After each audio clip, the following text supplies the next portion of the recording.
하나님께서 기뻐 받으신 줄 믿습니다. 이 시간 담임 목사님께서 교회가 회복되는 길이라는 제목으로 말씀 선포하실 때 큰 은혜 받으시기 바랍니다. 할렐루야. 3부 예배 오신 여러분 한 분 한 분 모두 다 주의 이름으로 축복합니다.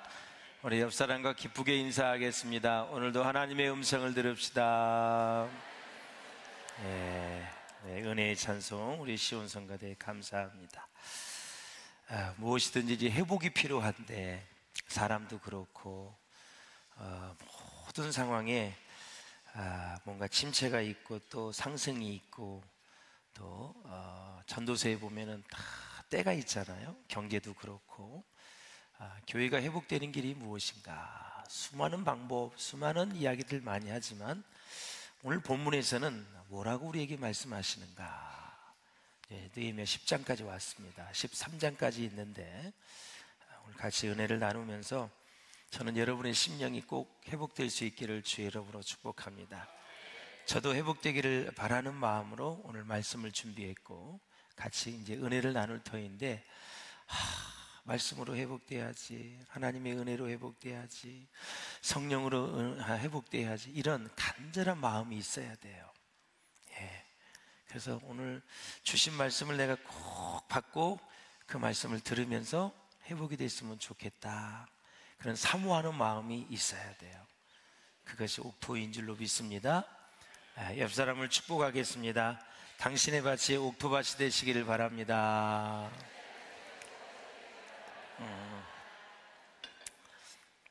이스라엘은 하나님이 주신 율법을 어겼어요. 지키질 않았어요. 처음에 잘 지키다가 도중 하차해버리고 말았어요. 그래서 다른 나라들에게 하나님이 어려움을 당하게 만들었어요.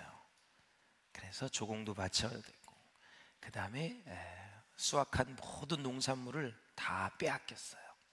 경제적으로 어려웠어요. 사람이 경제적으로 어려우면 자꾸 짜증을 많이 내는 게 사람이에요. 왜? 써야 할 것을 못 쓰기 때문에. 경제적인 생활이라는 것은 마음의 욕구를 얘기하는 거거든요. 내가 이 컵을 사고 싶다 그러면 이 마음의 욕구가 생긴 거예요. 참 이쁘다. 근데 이제 물질이 없으면 못 사잖아요. 그리고 필요한 것이 있고 필요하지 않는 것들이 있는데 아무튼 간에 내가 이 욕구를 채우지 못하면 그때부터 사람은 자꾸 짜증을 내는 거예요. 짜증을. 만족을 하지 못하는 거죠. 그러면 우리의 마음이 만족을 하지 못하면 우리의 영에 영향을 미치는 거예요. 하나님을 사모하고 기도하고 싶은 마음, 말씀을 읽고 싶은 마음, 하나님의 일을 하고 싶은 마음이 전부 다 이렇게 다 주저앉아요. 마음이 가라앉게 되는 거예요. 그 영과 이 정신은 아주 긴밀한 관계가 있는 거예요. 몸이 너무 아파도 영적으로 힘이 들어요. 그러하기 때문에 영육 혼이 여러분 다 건강하시기를 주의 이름으로 축원합니다.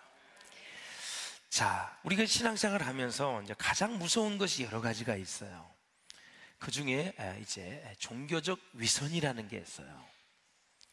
여러분 종교생활 하지 말고 신앙생활 할 수 있기를 주의 이름으로 축원합니다. 그래서 이 종교적 위선이 뭐냐? 우리가 이제 하나님을 믿는데 잘 믿는 척 하는 거. 기도는 하는데 기도하는 척 하는 거. 바리새인처럼 누구에게 보이기 위해서, 그리고 교회를 나오는 척 하는 거, 이런 거는 별로 바람직하지 못한 거예요. 우리가 하나님을 잘 믿는 척하고 교회 나오는 척하고 기도하는 척하지만 실제로 내 마음의 중심에는 그것이 없는 경우가 참 많이 있다. 52일 동안 성벽을 재건했어요. 많은 반대와 방해와 어려움이 있었어요. 목숨을 걸고 재건을 했습니다. 처음에는 기쁨이 충만했는데 얼마 가지 않아서 영적인 허정함을 느끼는 거예요. 우리가 이제 말씀을 드렸지만 52일 동안 직장도 안 가고 그렇게 경제적으로 어려운 때에 헌신을 해가면서 52일 동안 집중적으로 재건을 했는데 영적으로 마음속에 허전한 거예요. 허전한 거예요. 무엇으로 그것을 채울 수 있을까? 영적인 목마름이 다가오기 시작했어요. 갈급함이 다가오기 시작했어요. 우리는 영적인 존재이기 때문에 영이 만족하지 않으면 세상에 무엇을 다 갖다 주어도 우리는 허전한 거예요. 세상에 어떤 것을 다 가지고 채워도 허전한 거예요. 그게 궁금한 분 해보세요. 예, 안 되게 되어 있어요. 하나님은 사람을 영적인 존재로 만들었어요. 영을 부으신 거예요. 짐승은 영이 없어요. 혼만 있어요. 육체하고. 사람은 영혼육이 있는 거예요. 그래서 영적인 존재이기 때문에 이 영을 만족시키는 것은 하나님밖에 없어요. 하나님의 관계된 말씀, 기도, 모든 찬양 이런 것들이 우리를 만족시키는데 영적인 목마름이 생긴 거예요. 갈급함이 생긴 거예요. 그래서 이스라엘 백성들은 어디로 모였냐면 성전으로 모였어요. 예. 나이트클럽 가지 않고 다른 이상한 데 가지 않고 성전으로 모였어요. 학사 에스라는 두루마리로 만들어진 말씀을 듣고 계속 읽었어요. 낭독을 했어요. 3시간 읽고 3시간 기도하고 3시간 읽고 3시간 기도하고. 우리 한번 6시간 한번 예배를 드려볼까요? 어떻게 생각해요? 6시부터 정오 12시까지. 그리고 밥을 먹은 거예요. 우린 지금 11시 예배예요. 새벽에는 5시 예배가 있고 7시 반 1부 예배가 있고 9시 2부 예배가 있고 지금 3부, 그 다음에 4부는 2시에 있어요. 6시부터 정오 12시까지 3시간은 말씀을 낭독하고 3시간은 찬양하고 울며 불며 통곡을 하며 하나님 앞에 기도하고 회개하면서 다시 그들의 영이 회복되어진 거예요. 사랑하는 여러분, 그래서 그들은 무엇을 회복했느냐? 감사를 회복했어요. 애굽에 있을 때 하나님이 어떻게 지켜주셨는지, 홍해 앞에서 그들을 어떻게 건너가게 하셨는지, 40년 동안 풀 한 폭이 없는 그 광야에서 하나님이 어떻게 먹여주시고 입혀주셨는지, 어떻게 불기둥 구름기둥으로 인도해 주셨는지 그걸 생각하며 감사를 회복을 했어요. 여러분 마음 가운데 하나님께 정말 감사하는 마음이 생겼다면 여러분들은 진짜 행복한 사람이에요. 환경을 초월해서 내게 감사가 지금 회복되었다는 것은 최고의 축복이에요. 그래서 그들은 힘든 고난을 기억했고 하나님의 은혜를 기억했고 우리를 살려주시고 보호하신 하나님의 생명의 싸개로 이스라엘 백성들을 인도해 주셨던 그 하나님의 사랑을 기억하면서 감사를 회복했어요. 감사. 하나님 고맙습니다. 오늘 주일 우리 이렇게 와서 예배 드릴 수 있도록 은혜 주셔서 고맙습니다. 인생의 문제가 다 많이 산적해 있지만 해결해야 될 문제가 많이 있지만 오늘 내가 지금 호흡할 수 있어서 너무 감사합니다. 지금도 우리 성도 중에는 중환자실에서 헤매이는 사람이 있고 지금 때를 기다리는 사람들이 있어요. 우리가 이렇게 건강한 모습으로 하나님 앞에 나와서 예배하는 거 너무너무 하나님 감사합니다. 예. 할렐루야. 성경을 초월해서 상황을 초월해서 감사를 회복하셔야 돼요. 감사.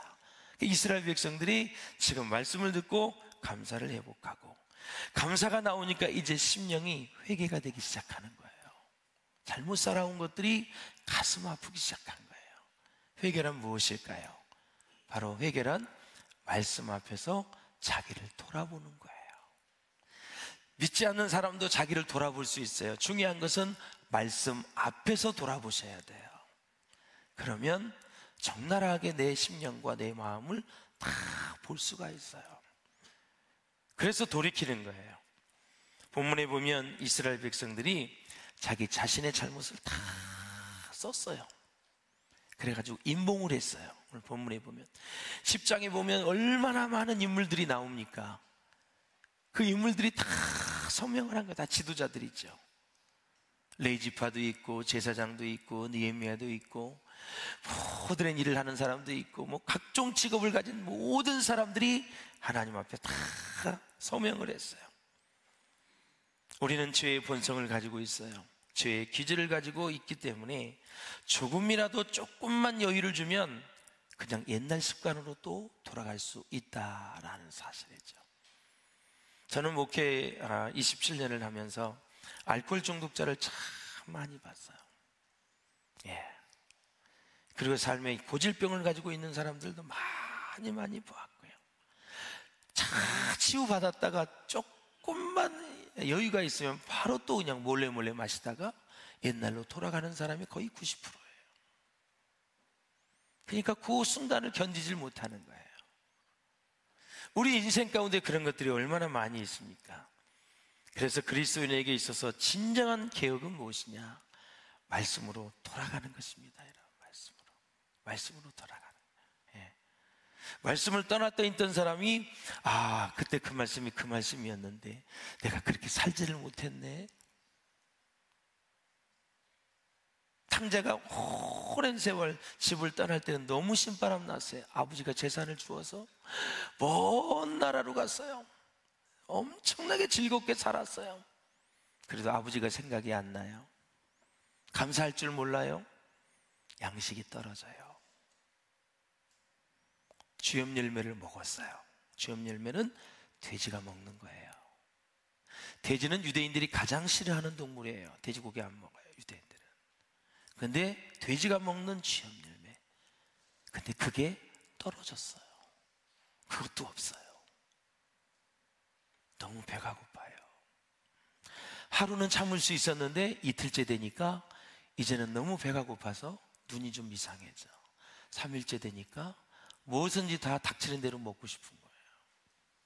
그런데 아무것도 먹을 게 없어요. 그러다가 그제서야 아버지가 생각이 나는 거예요. 이게 사람이에요. 내가 오늘 장로님하고도 어떻게 아들이 새로운 자부 될 사람이 있어서 결혼 날짜를 잡고 내년 3월 1일 날 결혼한 날에서 인사를 하러 왔더라고요. 그래서 우리가 계속 나눈 이야기가 뭐냐면, 사람이 헝그리 정신에 의해서 사람이 토대라 마음을 닦아지지 않으면 굉장히 멘탈이 약하다. 배고픔의 고생. 근데 요즘 세대들은 그걸 모르기 때문에 똑같이 공감을 하는 거예요. 헝그리. 이게 못 먹는 게 여러분 부끄러운 게 아니에요. 한번 가난도 해봐야 돼요. 밑바닥까지 내려가 봐야 인생이 보이고 사람이 보이고 하나님이 보이고 사랑이 보이고 소중한 게 보이고 가치 있는 게 보이는 거예요. 배부른 상태에서는 이스라엘 백성들의 여러분 가나안 땅에서 생활도 보았지만 큰 깨달음이 없어요. 망가지는 일만 남은 거예요. 이 헝그리의 정신 굉장히 중요한 거예요. 비단 먹을 것만 그래 아니에요. 환경도 정말 척박한 데를 한번 경험을 해봐야 돼요. 중병에 걸린 사람은 몸이 아픈 게 얼마나 힘든가를 아셔요. 얼마나 가슴 아프고 답답하고 삶의 질이 얼마나 떨어지는지를 알고 있어요. 교통사고를 나보면 안전운전해야 될 게 안전수칙을 지키는 것이 얼마나 중요한지를 아는 거예요. 이스라엘 백성들이 성벽을 재건하고 나서 이제 감사를 회복했어요. 하나님, 나라도 다 나라 조국을 잊어버리고 나라도 다 빼앗기고 70년 동안 포로 생활에서 돌아와서 성벽을 재건한 거예요. 감격이 다르죠. 감회가 다르죠. 다시 조국에 돌아와서 그들이 여호와 앞에 신앙을 회복하고 있다니 얼마나 큰 축복이에요. 이제는 모든 재산이나 이 먹고 사는 게 바닥이지만 기쁨은 최고였어요. 최고였어요. 그저 하루하루 사는 것이 하나님의 은혜라고 고백을 하는 거예요. 그래서 에스겔 선지자가 계속 말씀을 선포하는 거예요. 백성들이 살아나는 모습을 보았어요. 즐거움과 행복과 감사가 막 회복되는 것을 봤어요. 얼마나 보람이 있었을까요, 여러분? 13명이 같이 낭독을 해서 에스겔 선지자 혼자 한 것이 아니라 13명이 교대를 하면서 말씀을 낭독을 했다라는 거죠. 지금 한국교회나 전 세계를 이렇게 봅니다. 영적인 기상도를 보고 있고요. 경제적인 면도 보고 있고요. 계시록에서는 보세요. 가장 먼저 일어나는 전쟁이 자원전쟁이에요. 여러분 기억하셔야 돼요. 두 번째가 식량전쟁이에요. 지구의 기후에 이상기온이 너무 많죠. 지금 전 세계의 농작물이 흉작이에요, 지금. 조금만 온도만 높으면 물고기가 죽고 채소가 안 되고 이상기온이 너무 많고, 그 다음에 마지막에 영적 전쟁이에요. 자원전쟁, 식량전쟁, 영적 전쟁. 성경에 보면은 땅끝까지 복음이 전해져야 그새야 끝이 오리라. 지진, 기근, 전쟁, 얼마나 지금 세계가 소용돼. 다니엘서에 보면 지식이 많아질 때, 교통이 빨라질 때, 그 7, 8가지가 말세의 징조예요. 그런데 디모데후서에 말세 때 어떤 마음을 가지고 사는지 한번 또박또박 읽어보시면 좋겠어요. 1절부터 시작. 너는 이것을 알라. 말세에 고통하는 때가 이르러 사람들이 자기를 사랑하며 돈을 사랑하며 자랑하며 교만하며 비방하며 부모를 거역하며 감사하지 아니하며 거룩하지 아니하며 무정하며 원통함을 풀지 아니하며 모함하며 절제하지 못하며 사나우며 선한 것을 좋아하지 아니하며 배신하며 조급하며 자만하며 쾌락을 사랑하기를 하나님 사랑하는 것보다 더하며 경건의 모양은 있으나 경건의 능력은 부인하니 이 같은 자들에게서 내가 돌아서라. 어떻게 하라고요? 돌아서라. 돌아서라. 이런 시대일수록 우리는 청교도 정신을 가지고 말씀으로 돌아가야 된다라는 거죠. 과거에 하나님이 축복을 하셨다고 해도 우리가 믿음과 신앙을 포기하면 앞으로 또 큰 어려움을 당할 수가 있어요. 정말 가난하고 어려운 시절에는 오직 하나님만 붙들고 의지하면서 우리는 순수한 믿음과 신앙으로 살았어요. 그런데 오늘의 현실은 어떻습니까, 여러분?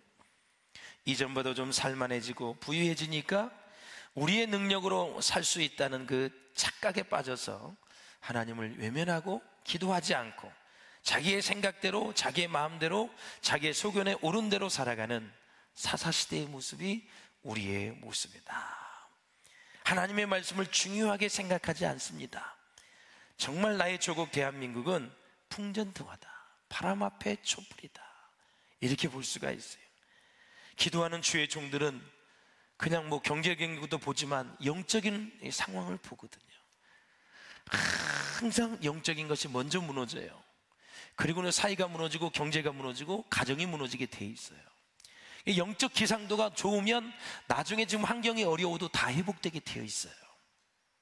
우리 비전교회가 이 민족을 치유하고 땅끝까지 선교하는데 선봉에 설 수 있기를 주의 이름으로 축원합니다.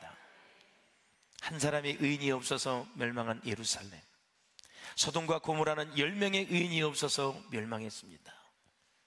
노아의 홍수 때는 단 8명 노아의 가족만 구원을 받았다는 사실을 우리는 정말 깊이 생각을 해야 될 것입니다. 그것도 150년 동안 계속해서 하나님 앞에 돌아오고 얘기했습니다.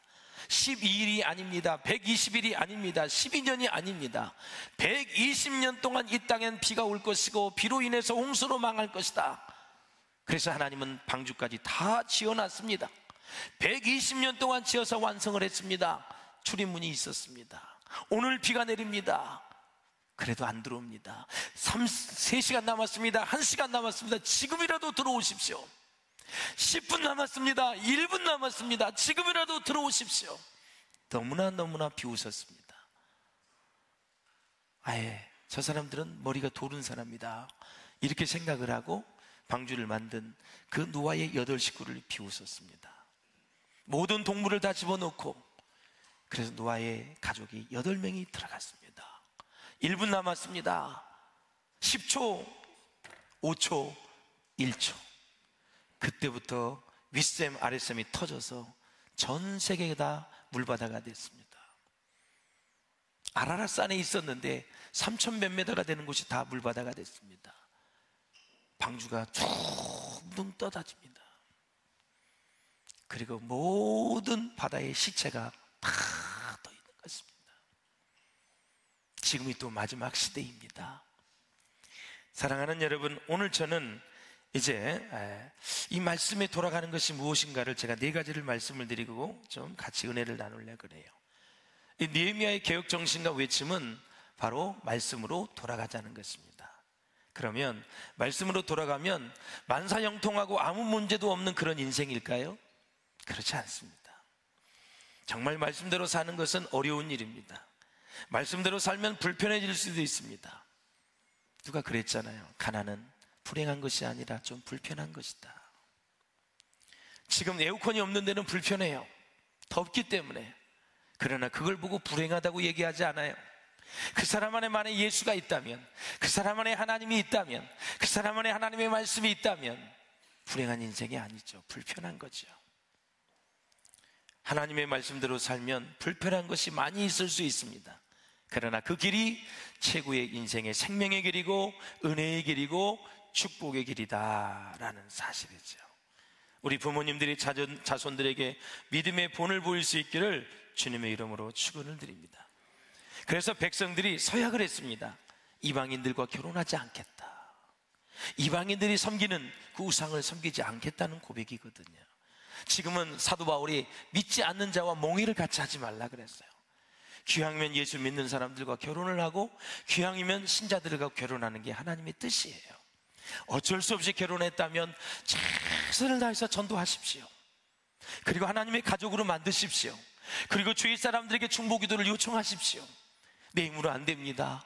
결혼하기 전에는 결혼만 해주면 열심히 교회 나간다고 하더니 지금 약속을 지키지 않습니다. 어떻게?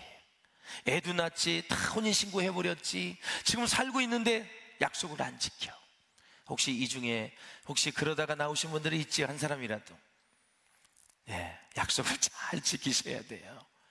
하나님 앞에 하는 약속을 꼭 서원은 지키셔야 돼요. 할렐루야. 여러분, 거룩하게 산다는 말, 거룩하다는 말은 세속적인 것과 구별되어서 남다르다라는 뜻을 가지고 있어요. 세속에 물들지 않고 도움이 필요한 사람들을 돌보는 것, 이것이 바로 진정한 경건이라고 성경은 우리에게 말씀하고 있어요. 제가 우리 이제 성도들 1년 내내 부자가 되는 비결 기업 예배에 가서 드린 말씀이 있어요. 거의 한 40번, 50번 전했는데, 거기에 보면은 이제 만나가 나와요. 만나의 유통기간에 대해서 제가 설명을 했어요. 자, 이스라엘 백성들이 이제 애굽에서 나왔는데 먹을 것이 없는 거예요. 며칠 되니까 양식이 다 떨어졌어요. 이게 이스라엘 백성 다시 돌아가자고 얘기해요. 애굽으로. 그래서 하나님이 모세를 통해서 뭐라고 말씀하시냐면, 하늘에서 양식을 비처럼 줄 것이다. 너희는 일용할 양식을 날마다 거두어라. 예, 저게 만나입니다. 만나. 예, 먹고 싶죠? 지금 배고프시죠? 저 만나가 모든 영양분이 다 들어있는 거예요. 고기 안 먹어도 되는 거예요. 모든 영양분이 다 들어요. 근데 이스라엘 백성들 고기 달라고 난리해서 한 달 동안 하나님이 고기를 주었어요. 입에 냄새가 나도록 주었어요. 그리고 나서 하나님 앞에 또 심판을 받았잖아요. 여러분, 음식 가지고 여러분 어려움 당하지 않았으면 좋겠어요. 그냥 있는 대로 먹고 감사하며 살고 그렇게 살아야 될 것 같아요. 이 만나, 이제 저 만나의 유통기간을 볼 텐데, 하나님이 만나를 주시면서 말씀하셨어요. 율법을 준행하는지 준행하지 않는지를 내가 시험하겠다. 시험이 어려운 게 아니에요. 첫째 날부터 다섯째 날까지는 매일 거두면 되는 거예요. 하루씩 양식을, 하루치. 그리고 안식일 전날은 이제 이틀 거를 거두어야 돼요. 자, 그러면 만나의 유통기간은 1일부터 5일째까지는 24시간입니다. 그렇죠? 여섯째 날 거두는, 이틀치를 거두는 것은 이틀 때까지도 썩지 않기 때문에 유통기간이 48시간입니다. 그러면 장정만 60만, 어린아이, 여자 다 뺀 숫자예요. 그래서 성경은 200에서 300만을 두고 있는데, 저는 개인적으로 한 250만 명을 늘 생각하고 있습니다. 그러면 250만 명에 필요한 만나는 어느 정도 될까요? 250만 오멜. 그러니까 한 오멜이 2리터입니다. 1.5리터 여러분 알지요? 그게 조금 더 큰 거예요. 그게 한 오멜이에요. 2리터. 그러면 냉장고의 크기는 250만 명 곱하기 2를 해야 돼요. 그러면 500만 리터가 나오는 거예요. 그러면 500리터가 아니라 여러분이 집에 가서 그 냉장고가 몇 리터인지 보세요. 500만 리터. 엄청난, 상상도 되지 않는 크기입니다. 그런데 성경에는 만나를 냉장고에 보관했다, 방부제를 사용했다라는 말이 없어요. 24시간짜리 만나를 48시간 두었는데도 변하지 않습니다. 그렇다면 48시간용 만나는 어떤 비밀이 있을까요? 똑같은 만나인데 만나의 보관기간을 연장한 것의 비밀은 무엇일까요? 바로 첫날부터 다섯째 날까지는 하루 동안의 유익기간이고 24시간, 안식일 전날은 48시간. 그래서 하나님이 그렇게 말씀해 주셨기 때문에 출애굽기 16장 22절에서는 유효기간이 그렇게 된 거예요. 자, 만나는 하나님이 내려주신 양식인데 성경 창세기에 보면 생육하고 번성하여 땅에 충만하라 그랬어요. 그러면 이 창조의 원리를 만나에 한번 적용해 봅시다. 만나도 하나님의 창조물 중에 하나이기 때문에 만나 역시 하나님의 말씀을 기억하고 있습니다, 여러분. 첫째 날에서 다섯째 날에는 24시간. 안식일 전날에는 이틀은 바로 48시간. 이것이 하나님의 말씀이에요. 그런데 또 한 가지가 있어요. 만나를 항아리에 보관하라 그랬어요. 언약궤 안에 두어라 그랬어요. 그러면 그 만나의 유통기간은 얼마일까요? 자손 만대로 유통을 기간이 주어졌기 때문에 바로 대를 물려 보관하라 그랬습니다.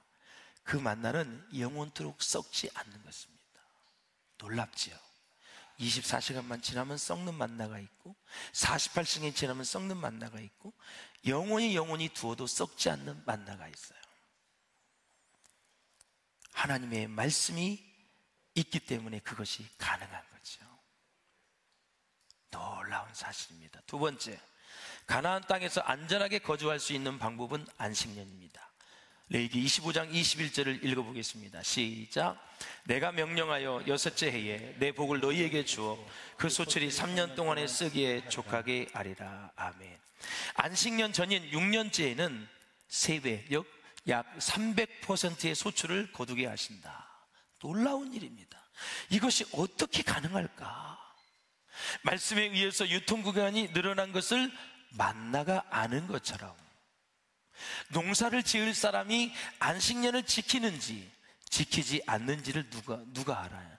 땅이 안다는 사실이에요. 땅이 지금 우리 땅 주인이 안식년을 지키는지 안 지키는지를 아는 거예요. 안식년을 지킨다는 것은 농사를 안 하는 거예요. 밭을 갈지 않는 거예요. 놀라운 일이에요. 그래서 땅이 안다는 것은 토지가 하나님의 말씀에 순종하고 있음을 가리키는 것입니다. 안식년 전에는 300%의 소출을 내라고 하나님 명령했기 때문에 그 말씀대로 살면 300%의 소출이 생기는 거예요. 근데 그게 될까? 말도 안 돼. 한마디기에 쌀 2-3가마면 하면 됐지. 어떻게 거기에 3배가 나와? 9가마가 아니라 10가마니가 어떻게 나온다는 거야? 안 믿고 그렇게 생활해서 결국은 가나안 땅에서 쫄딱 망한 백성이 이스라엘 백성들입니다. 땅은 하나님의 말씀을 기억하고 있다가 땅 위에 있는 땅 지주가 그 사람들이 하나님의 말씀에 순종하면 말씀대로 순종하는 자에게 주실 복을 땅이 일구어냈다라는 사실이에요. 세 번째, 고센 땅입니다. 이스라엘 백성이 사는 430년 동안 구별된 기적의 땅이 고센 땅입니다. 출애굽 작전이 시작이 되면서 물이 피가 되는 기적을 포함해서 10가지의 재앙이 나왔는데 고센 땅은 하나님이 특별 대우를 해주셨어요. 흑암의 재앙도 피하게 하셨고 또 문설 인주에 어린 양의 피를 바르면 죽음의 사자가 다 그냥 지나가서 장자가 다 살아났어요. 그렇다면 무엇이 애굽과 애굽에 속한 고센 땅을 구별을 했냐라는 거죠. 그것은 바로 너무나 쉽습니다. 하나님의 말씀입니다. 하나님이 고센 땅을 그렇게 구별해가지고 했기 때문에, 말씀하셨기 때문에 하나님이 지켜주시는 거예요. 그 말씀을 믿으면 그 말씀이 그대로 이루어지는 거예요. 할렐루야. 응? 아주 중요한 거예요.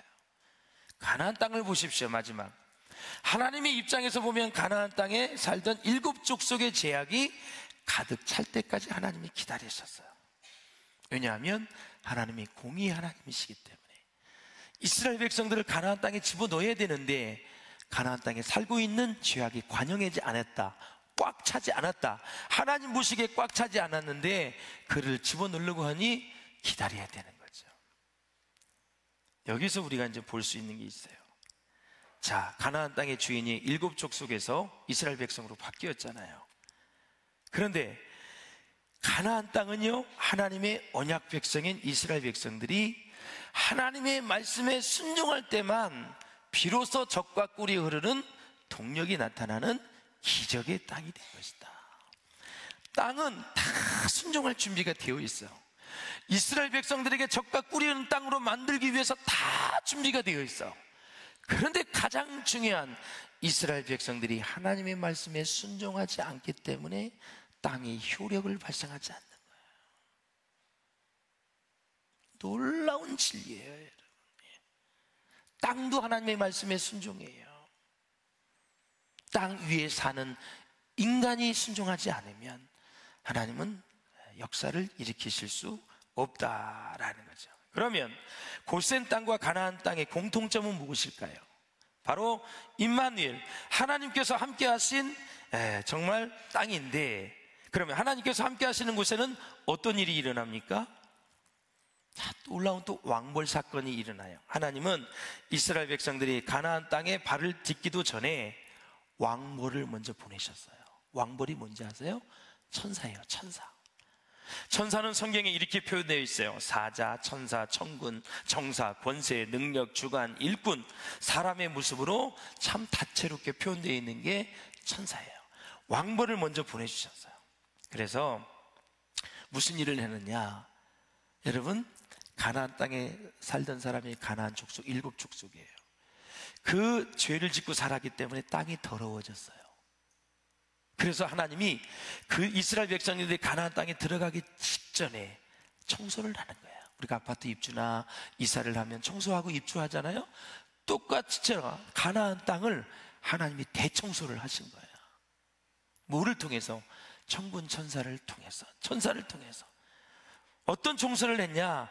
가나안 7 중에서 아직도 남은 자들, 그리고 이스라엘 백성을 피하여 숨은 자까지 다 찾아내서 천사가 다 죽였어요. 그러고 나서 이스라엘 백성들을 가나안 땅에 집어넣어서 거기서 행복하게 살 수 있도록 했어요. 예. 이렇게 하나님은 자상하시고 세밀하시고 믿음의 백성들을 얼마나 하나님이 챙기시는지 이루 말할 수가 없어요. 누구에게만? 하나님의 약속의 말씀을 그대로 믿는 자에게는 하나님이 이렇게 왕벌까지, 천사까지 보내서 하나님이 돌보아 주신다. 여러분들이 미처 모르지만 여러분의 인생길에 방해되는 것들, 정말 장애물들 하나님이 다 알아서 처리해서 지금 여기까지 오신 거예요. 안 보인다고 감사하지 않으면 안 돼요. 나는 알 수는 없지만 하나님이 내가 모르는 중에 일하심을 믿습니다.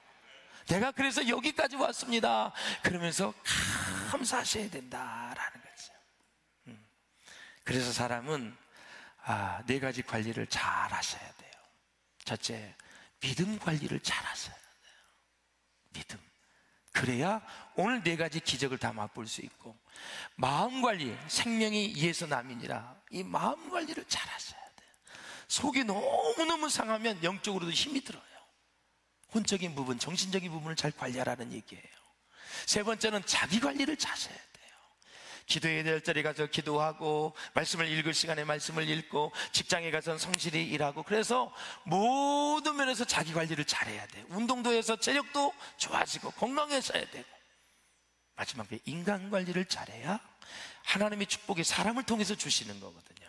그러니까 사람을 통해서 만족과 행복이 오기 때문에 인간관계, 관계를 잘 하셔야 된다. 자, 사랑하는 여러분, 자, 출애굽기 23장 19절을 한번 같이 읽어보세요. 시작. 내 토지에서 처음 거둔 열매의 가장 좋은 것을 가져다가 너희 하나님 여호와의 전에 드릴지니라. 이제 후반부에 가면 말씀의 은혜를 받더니 백성들이 마지막에 다 예물 생활을 다 회복하는, 하나님 앞에 드려야 될 것을 다 드린다. 천예물을 드린다, 제사장에게 드린다, 레위인들에게 드린다. 그동안 하나님 앞에 하지 않았던 것들을 다 하나님 앞에 드리고, 레위는 11조를 받아서 또 10분의 1을 여호와의 곳간에 넣어서 노래하는 자들, 우리 성가대들, 그 다음에 대제사장들, 제사장들, 그 다음에 레위 지파 사람들, 그 사람들이 다 주의 일에 헌신하는 자들이잖아요. 그 사람들을 다 먹을 수 있게끔 하셨다라는 거죠. 자, 민수기 18장 32절입니다. 시작. 너희가 그중 아름다운 것을 받들어 드린즉 이로 말미암아 죄를 담당하지 아니할 것이라. 너희는 이스라엘 자손의 성물을 더럽히지 말라. 그리하여야 죽지 아니하리라. 아멘. 자, 지금의 사역자들을 보십시오. 구약시대의 제사장이나 레위인과 동일시할 수는 없습니다. 그러나 하나님께 드린, 여러분들이 드린 헌금을 통해서 사례를 받고 있다는 점에서는 동일합니다. 그래서 하나님은 성도님들이 드린 예물로 목회자가 생활을 유지하도록 허락을 하셨어요. 그게 또 성도들에겐 복이 되고요. 그래서 우리는 이 예물의 의미를 잊지 말아야 하는 것입니다. 그래서 여러분이 드린 헌금을 가지고 사례비를 받는 주의 종들과 관계된 많은 분들은 하나님께 감사를 하게 되고, 그들을 축복하게 되면 그들이 또 축복을 받게 되고 하나님께 또 드리게 되고, 또 우리는 감사하면서 또 축복을 하고, 이게 축복의 선순환이라 그래요. 드리지 않으면 성도들이 이제 하나님의 곳간이 비었기 때문에 사례비를 못 받기 때문에 모든 주의 종들과 말씀의 종사자들이 세상에 직장을 가져야 돼요. 그럼 이제 말씀이 사라지게 되고 예배가 사라지게 되고 하나님이 사라지게 되는 거예요. 그럼 어떻게 돼요? 하나님을 떠나서 결국은 하나님 없는 고아의 인생을 사는 거죠. 여러분들이 예물을 쫙 성경대로 드린다는 것은 어마어마한 여러분에게 축복이고 특권이다라는 사실이에요. 할렐루야. 말씀을 맺겠습니다. 내 보물이 있는 곳에 마음이 있다 말씀하셨습니다. 그렇다면 마음이 있어야 할 곳에 물질을 여러분 두는 것은 마음을 관리하는 최고의 지혜로운 방법이다. 내가 지금 천국에 마음이 있다, 천국에 가는 소망이 있다, 그러면 어떻게 하면 좋겠어요? 천국에 먼저 물질을 보내는 것이 뭐예요? 내가 마음 관리를 잘하는 지혜로운 방법이다라는 거죠. 예물의 근본 정신은 모든 것이 하나님의 것이므로 하나님께 돌려드린다는 그런 의미가 있습니다. 그렇다면 진정 교회의 회복의 길은 무엇일까요? 바로 하나님 말씀 중심의 세계관을 회복하는 것입니다. 말씀으로 돌아가는 것입니다. 어떤 상황 속에서도 말씀을 돌아간다. 제가 어저께 그런 얘기를 했어요. 안동에 장례가 있어서 갔다 왔는데 차 속에서 그런 얘기를 했어요. 성도가 하나가 몸이 아파요. 암 수술을 했어요. 그러면 여러분 생각에는 나 암 수술을 했어요, 얘기하는 게 성경적이에요, 얘기 안 하는 게 성경적이에요? 모르겠어요? 얘기를 하셔야죠. 공동체 중보기도를 요청하는 거예요. 이렇게 수술을 했습니다. 그러면 진정 기도의 능력을 믿는다면 한 사람이 기도하는 것보다 10사람, 100사람이 기도하는 게 더 능력이 있지요. 그러면 얘기를 해야 돼요, 안 해야 돼요? 해야 되지요. 그렇죠? 해야 됩니다. 그런데 가끔은 내가 암이 걸려서 저 사람 뭐 때문에 뭘 잘못해서 저렇게 걸렸나? 그런 생각을 하는 거예요. 그래서 말을 안 해. 그럼 어떤 결론이 일어나올까요? 안 하면? 몰라. 그러면 모르기 때문에 많은 사람들이 위로를 할까요? 못 할까요? 못 해. 그러면 오랫동안 나는 진짜 매일 항암 치료받고 막 그냥 혼자 막 그냥 방에서 막 병과 싸우고 있는데 단 한 사람도 전화도 없고 뭐 기도를 한다니 뭐더니 아무것도 없어. 그러면 그 시간이 장기화되면 그 마음에 어떤 현상이 일어날까요? 성도들은 나에게 관심이 없구나, 나는 외롭구나, 그러면서 우울증이 오게 되어지고 그러는 거예요. 그래서 야고보서에서는 너희에게 병든 자가 있느냐, 너희는 교회 장로들을 청하여 기도할 것이요, 믿음의 기도는 병든 자를 구원하리니. 할렐루야. 엘리야는 우리와 성정이 같은 사람이로되 우리가 비 오지 않기를 위해 기도한 즉 비가 아니오고 다시 기도한 즉 하늘이 비를 주고 열매를 맺었느니라. 그런 것처럼 우리는 서로 기도해야 된다. 비단 단 한 가지 아주 단순한 생활 속의 이야기지만 모든 상황 속에서 하나님의 말씀대로 살아야 된다라는 사실이에요.